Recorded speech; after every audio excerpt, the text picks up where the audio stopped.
বর্তমান প্রযুক্তি বিশ্বে সবচেয়ে আলোচিত বিষয় মেটাভার্স। প্রযুক্তি দানব প্রতিষ্ঠান ফেসবুক তাদের কোম্পানির নাম পরিবর্তন করে রেখেছে মেটা, কারণ তাদের ভবিষ্যৎ পরিকল্পনা জুড়ে রয়েছে মেটাভার্স প্রযুক্তি। মেটাভার্স প্রযুক্তির হাত ধরে বৈজ্ঞানিক কল্পকাহিনী বাস্তবে পরিণত হতে চলেছে। মেটাভার্স পুরোপুরি কার্যকর হলে আমাদের চেনা জানা পৃথিবী সম্পূর্ণ বদলে যাবে। এই পর্বে মেটাভার্স সম্পর্কে আলোচনা করা হবে। মার্ক জাকারবার্গ তার কোম্পানির নাম বদলে রেখেছে মেটা প্ল্যাটফর্মস ইনকর্পোরেটেড, সংক্ষেপে মেটা। মেটাভার্স শব্দটি প্রথম ব্যবহৃত হয়েছিল 1992 সালে। নীল স্টিফেনসন নামের একজন বৈজ্ঞানিক কল্পকাহিনী লেখক তার স্নো ক্র্যাশ নামের একটি উপন্যাসে মেটাভার্সের অবতারণা করেন। এরপর বহু বছর কেটে গেলেও এই প্রযুক্তির অস্তিত্ব তৈরি হয়নি। ইন্টারনেটের ব্যাপক উন্নতি ঘটার পর প্রযুক্তি প্রতিষ্ঠানগুলো মেটাভার্স নিয়ে ভাবতে শুরু করেছে। এখন প্রশ্ন হলো, মেটাভার্স কী? মেটাভার্স হলো ইন্টারনেটে প্রাণ সঞ্চার করার মতো একটি বিষয়। এই প্রযুক্তি ব্যবহার করে ইন্টারনেটের 3D বা ত্রিমাত্রিক জগতে প্রবেশ করা যাবে। অর্থাৎ শুধু স্মার্টফোনের স্ক্রিনের দিকে তাকিয়ে থাকার বদলে আপনি সরাসরি স্মার্টফোনের ভেতরেই ঢুকে যেতে পারবেন। মূলত এটি এমন এক ভার্চুয়াল জগৎ যেখানে মানুষ বাস্তবের মতো মিলিত হতে পারবে, একসাথে কাজও করতে পারবে। আর এসব করার জন্য দরকার হবে ভার্চুয়াল রিয়ালিটি হেডসেট অথবা অগমেন্টেড রিয়ালিটি গ্লাস। বিশেষ ধরনের অ্যাপের সাহায্যে নিমিষেই চারপাশের পরিবেশকে বদলে ফেলা যাবে। সত্যি কথা বলতে, মেটাভার্সকে সহজ করে সংজ্ঞায়িত করার মতো পরিস্থিতি এখনও তৈরি হয়নি।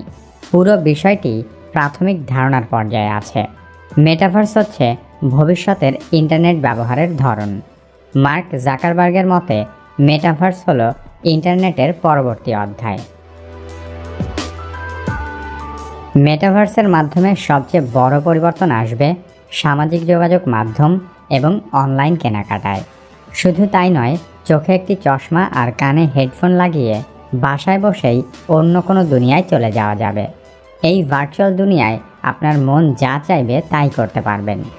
মার্ক জাকারবার্গের মেটা প্রেজেন্টেশন থেকে মেটাভার্সের প্রাথমিক কয়েকটি দিক সম্পর্কে ধারণা পাওয়া যায়।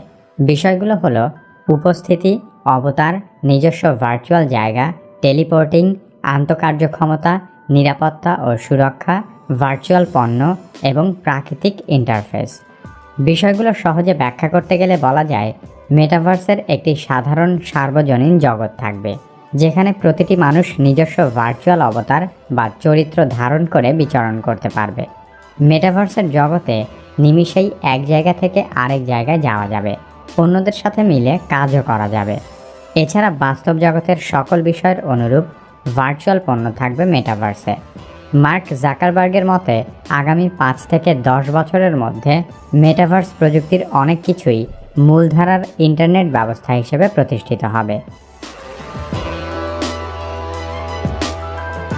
মেটাভার্সের মাধ্যমে যাতে মানুষ নিজেদের মধ্যে যোগাযোগ করতে পারে, সেজন্য ফেসবুক তৈরি করছে সম্পূর্ণ নতুন এক ধরনের সোশ্যাল মিডিয়া, যার নাম হরাইজন। এখানে বন্ধুদের সাথে মিলিত হওয়া শুধু ছবিতে ট্যাগ করার মধ্যেই সীমাবদ্ধ নয়, বরং মনে হবে আপনি সশরীরে সত্যি সত্যি বন্ধুদের সাথে যোগাযোগ করছেন। এর প্রথম ধাপেই থাকবে হরাইজন হোম। এটা হবে আপনার ভার্চুয়াল বাড়ি, যেখানে আপনার বন্ধুদের আমন্ত্রণ জানাতে পারবেন। হরাইজনের আরও বিস্তৃত দিক হলো হরাইজন ওয়ার্ল্ড। এখানে যে কেউ যে কারোর সাথে মিলে নতুন কিছু তৈরি করতে পারবে। শুধুমাত্র কাজ করার জন্য থাকবে হরাইজন ওয়ার্করুম, যা ভবিষ্যতের অফিস হিসেবে কাজ করবে। মেটাভার্সের মাধ্যমে শুধু যেখানে খুশি সেখানে যাওয়াই নয়, চাইলে অতীতের যে কোনো সময়েও ভ্রমণ করা যাবে। এছাড়া মেটাভার্সের মাধ্যমে ফেসবুক মেসেঞ্জারের ভিডিও কলও বদলে যাবে। মেসেঞ্জার অ্যাপ ব্যবহার করে ভার্চুয়াল রিয়ালিটি কল করা যাবে। এ ধরনের কলে মনে হবে আপনি সামনাসামনি বসে কথা বলছেন। মেটাভার্সের জগতে বিচরণ করতে আরও উন্নত প্রযুক্তির নতুন ধরনের ডিভাইসের দরকার হবে। সেজন্য ফেসবুক তৈরি করছে প্রজেক্ট ক্যামব্রিয়া নামের উচ্চ ক্ষমতা সম্পন্ন VR হেডসেট। ক্যামব্রিয়া ব্যবহার করে মানুষের চোখে চোখ রেখে কথা বলা বা মানুষের চেহারার স্বাভাবিক অভিব্যক্তি ফুটিয়ে তোলা যাবে। ইন্টারনেট আবিষ্কারের শুরুর দিকে কেউ কল্পনাও করতে পারেনি এই সাধারণ নেটওয়ার্ক ব্যবহার করে কত রকমের অসাধারণ কাজ করা যেতে পারে। ইন্টারনেট প্রতিষ্ঠিত হবার পরেও এক কথায় ইন্টারনেটের সংজ্ঞা দেওয়াটা প্রযুক্তি বিশেষজ্ঞদের পক্ষেও কঠিন। ইন্টারনেট আবিষ্কারের পরেও দিনে দিনে বহু অনুষঙ্গ আমাদের ইন্টারনেট ব্যবহারের অভিজ্ঞতাকে বিভিন্নভাবে প্রভাবিত করেছে। এর মধ্যে সবচেয়ে উল্লেখযোগ্য স্মার্টফোন। আজ থেকে মাত্র 10 বছর আগেও আমরা কল্পনা করিনি আমাদের সবার হাতে স্মার্টফোন থাকবে, অথচ আজকাল আমরা স্মার্টফোন ছাড়া একটি দিনও কল্পনা করতে পারি না। ভবিষ্যতে হয়তো আমরা মেটাভার্সের দুনিয়ায় স্মার্টফোনের চেয়েও অনেক বেশি বুঁদ হয়ে থাকব, কারণ মেটাভার্স হতে যাচ্ছে এক ধরনের ইন্টারনেট ভিত্তিক জীবন ব্যবস্থা। বর্তমানে ইন্টারনেট ব্যবহারের জন্য আমরা স্মার্টফোন, ল্যাপটপের সাহায্য নিচ্ছি। অদূর ভবিষ্যতে আমাদের ইন্টারনেট ব্যবহারের মাধ্যম হবে ভার্চুয়াল রিয়ালিটি চশমা। মেটাভার্সের দুনিয়ায় কোনো ডিভাইসের স্ক্রিনে আপনাকে তাকিয়ে থাকতে হবে না, মনে হবে যেন নতুন কোনো জগতে আপনি ঘুরে বেড়াচ্ছেন, যেখানে সব কিছু ঘটবে আপনার চোখের সামনে। শুধু ফেসবুকই নয়, বহু প্রযুক্তি প্রতিষ্ঠান তাদের নিজস্ব মেটাভার্স জগৎ তৈরি করার প্রকল্প শুরু করেছে। মাইক্রোসফট এবং এনভিডিয়ার মতো বৃহৎ প্রতিষ্ঠানও তাদের নিজস্ব মেটাভার্স জগৎ তৈরি করছে। বর্তমানে আমরা যেমন একটি ওয়েবসাইট থেকে আরেকটি ওয়েবসাইটে ভিজিট করি, ভবিষ্যতে ঠিক একইভাবে মেটাভার্সের একটি ভার্চুয়াল জগৎ থেকে আরেকটি জগতে যেতে পারবো।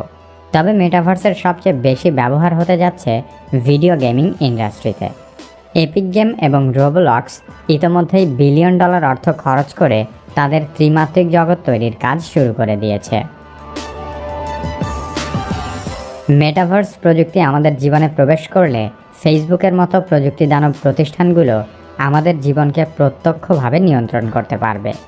বিশেষজ্ঞদের মতে ভার্চুয়াল জগতের তথাকথিত উন্নত জীবন আমাদের বাস্তবের পৃথিবীতে আরও অনেক বেশি সমস্যা সৃষ্টি করতে পারে।